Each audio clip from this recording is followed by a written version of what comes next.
How long do you think this is going to take? It really does depend. The quicker I can get this paperwork done, the sooner we will be ready. Okay.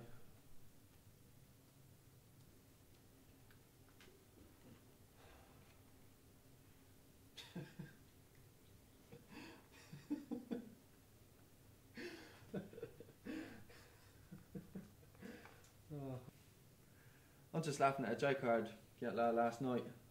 Would you like me to tell you it? I'd really rather get this done. I understand. Well, basically, a funeral was being held for a woman that passed away. The undertakers are carrying out the casket, but they accidentally bump into a wall. They hear a faint moan, and they open the casket to find out the woman is actually alive. So she lives for 10 years, and then afterwards she dies. Then they have another funeral for her. At the end of the service, the pallbearers carry out the casket.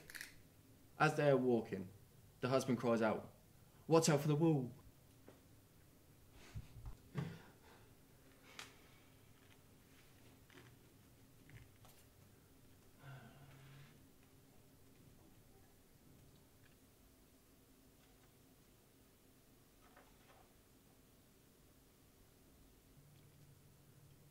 Any big plans for the weekend?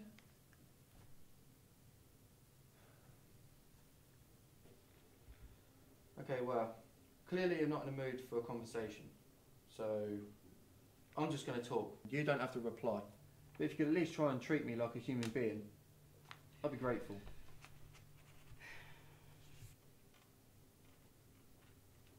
Look, I'm not a bad person, you know. I've just been dealt an unlucky hand. It's not easy growing up from where I was. I've had this my whole life, from teachers, from police, everyone. It's been just so fucking hard. Please, spare me the working class sob story. The only person to blame for you being here is you. Fucking hell, you're charming, ain't you? Your husband's a lucky man. I'm not married.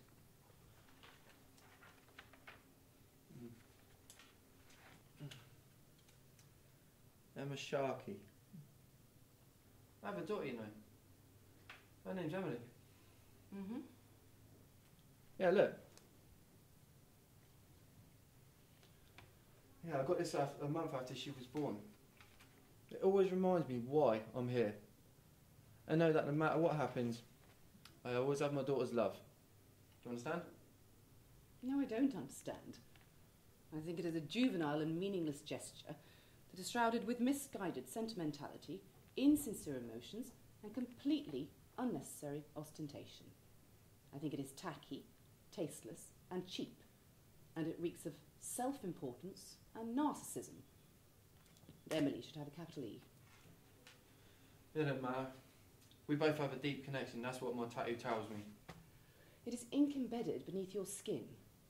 I'm sure that your daughter would be much more appreciative of a father who could provide for her financially and emotionally. How much did that tattoo cost? I don't know, £120? £120.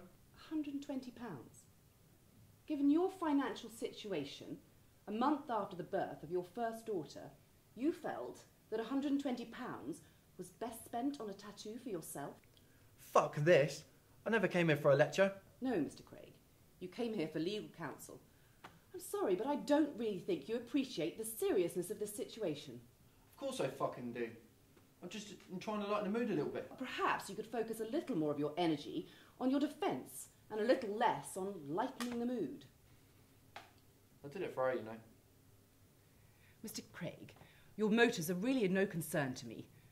Frankly, it makes no difference to me whether you go to prison or not. And under the circumstances and given the evidence, prison is a foregone conclusion. What I am here to do today is help you come to the sensible decision of pleading guilty. They're saying I'm a fucking criminal. You are a criminal, Mr. Craig. You have a criminal record as long as your arm.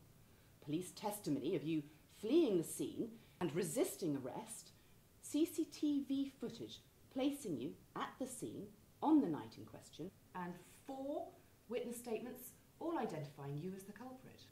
So what am I fucking paying you for? You're supposed to be looking for loopholes or something. Firstly, you are not paying me. I have been legally appointed as your attorney, as you informed the arresting officer that you could not afford one. And secondly, my job is not to find a loophole and get you off the hook. It is to provide you with adequate legal representation, and ensure that you receive a fair trial. So what you're saying, I should just admit it? Well, again, Mr. Craig, given the evidence and your previous convictions, to plead not guilty to this charge would condemn Emily to fatherlessness for a great deal longer than is necessary. Don't bring my fucking daughter into this. Look, Colin, I know you had your reasons for doing what you did, and I know that sometimes the decisions we make are not the right ones. But to plead not guilty to this charge and waste court time and taxpayers' money would be to turn this unfortunate situation into a terrible ordeal for you and yet another traumatic experience for your daughter. Mr. Craig, the serious and vicious nature of your crime must not be understated. You've caused emotional distress to the victims of your crime and to those who have cared for and supported you. It is my opinion that your crime was motivated by greed and corruption and a refusal to accept the reality of the situation around you. I am in no doubt that the severity of this crime merits a custodial sentence. In passing sentence, I must take into consideration your cooperation with the prosecution and your guilty plea, and I believe that you are not the driving force behind this operation. With these facts in mind, Mr. Colin Craig, I sentence you to 36 months incarceration, and I recommend that you serve at least 18 months.